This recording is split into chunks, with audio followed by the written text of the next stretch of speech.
Faudrait bien que tous ces bons vieillards s'orientent dans le paradis. Faudrait bien que tous ces bons vieillards s'orientent dans le paradis. Et que toutes les bonnes vieilles s'orientent ailleurs, tiennent compagnie. Cela m'irait rêver, cela m'irait jouir. Bienvenue à la partie 2 de notre podcast où nous continuons à examiner le mystère de la complainte de Louisbourg. Dans la première partie de cet épisode, nous avons discuté du rôle central de Helen Creighton dans la préservation de cette chanson acadienne. Dans la partie 2, nous analyserons la chanson pour voir si les détails sont factuels. Malheureusement, comme c'est le cas avec la grande majorité des chansons traditionnelles, il est difficile de connaître avec certitude les véritables origines de la complainte de Louisbourg.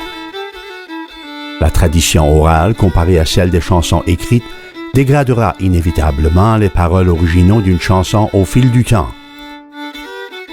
C'est quelque chose qu'ajoute à la mystique des chansons traditionnelles, mais elle sera toujours un point d'interrogation où l'on pourrait préférer quelque chose de plus tangible.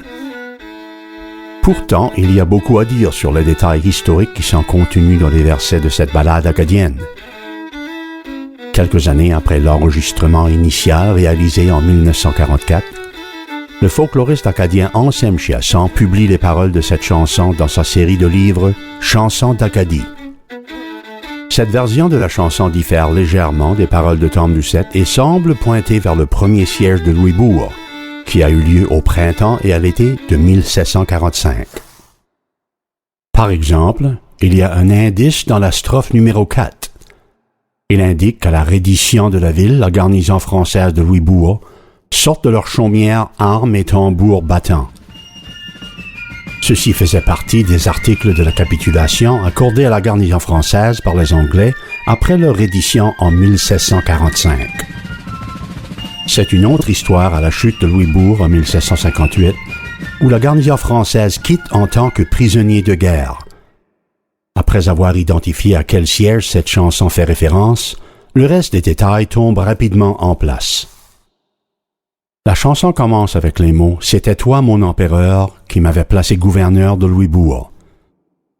Sachant maintenant que nous parlons du premier siège de Louisbourg, il devient clair que ce sont les paroles de Louis Dupont du Chambon, le gouverneur de Louisbourg lors du premier siège.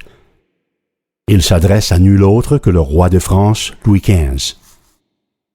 Il n'est pas clair si du Chambon a rencontré le roi pour expliquer la perte de la colonie, bien que selon les historiens T. A. Crowley et Bernard Potier, il est allé à Versailles en septembre 1745 pour des raisons officielles.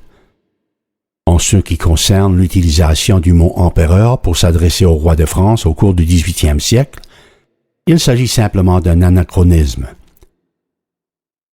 Il est similaire à Shakespeare ayant inclus une horloge dans la pièce Julius Caesar, qui est en effet une pièce écrite quelque 1500 ans avant l'invention de l'horloge. Le roi Louis XV n'a jamais tenu le titre d'empereur, et il est très peu probable que quiconque aurait utilisé un tel terme, même symboliquement pour désigner le roi de France au cours du XVIIIe siècle. Fait intéressant, son titre réel, écrit en latin, était visible pour la population de Louisbourg à partir d'une plaque trouvée sur la porte Frédéric située sur le quai. L'utilisation du mot « empereur » pour s'adresser à un souverain français suggère une date après 1804, c'est-à-dire l'année où Napoléon s'est couronné empereur des Français. Il faut noter les nombreuses chansons sur Napoléon qui ont circulé dans les cercles acadiens, dans les maritimes, au cours des 3 premières décennies du XIXe siècle. C'est ce qu'indique le catalogue de la chanson folklorique française de Conrad Laforte, qui confirme que les Acadiens étaient au courant de ce qui se passait de l'autre côté de l'Atlantique. Alors que nous continuons à étudier les paroles, nous notons dans la deuxième strophe le mot Louisbourg est remplacé par le mot Philipsbourg, et c'est pour nous la référence la plus obscure de toute la chanson. Philipsbourg était le nom français de la forteresse de Philipsburg située à la frontière de la France et de l'Allemagne. En 1734, un siège majeur verra la forteresse tomber aux mains des Français.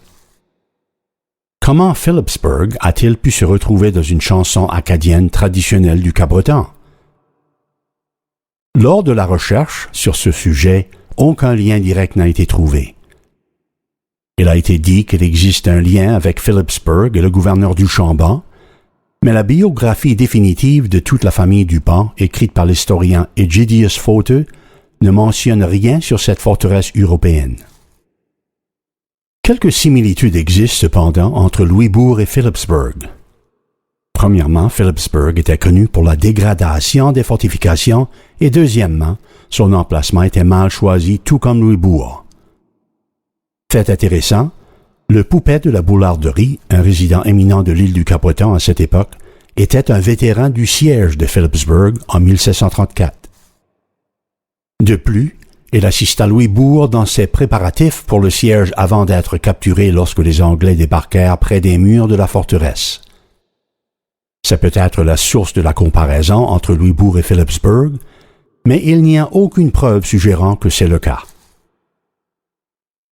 Nous trouvons les détails supplémentaires dans les strophes 3 et 5. Les Anglais étaient, nuit et jour, dans leurs tranchées, creusant, écouler leurs eaux, un détail qui manque dans de nombreux livres d'histoire écrits sur les deux sièges de Louisbourg, mais en fait inclus dans la lettre d'un habitant de Louisbourg. La lettre fut publiée peu de temps après le siège de 1745 par un témoin oculaire.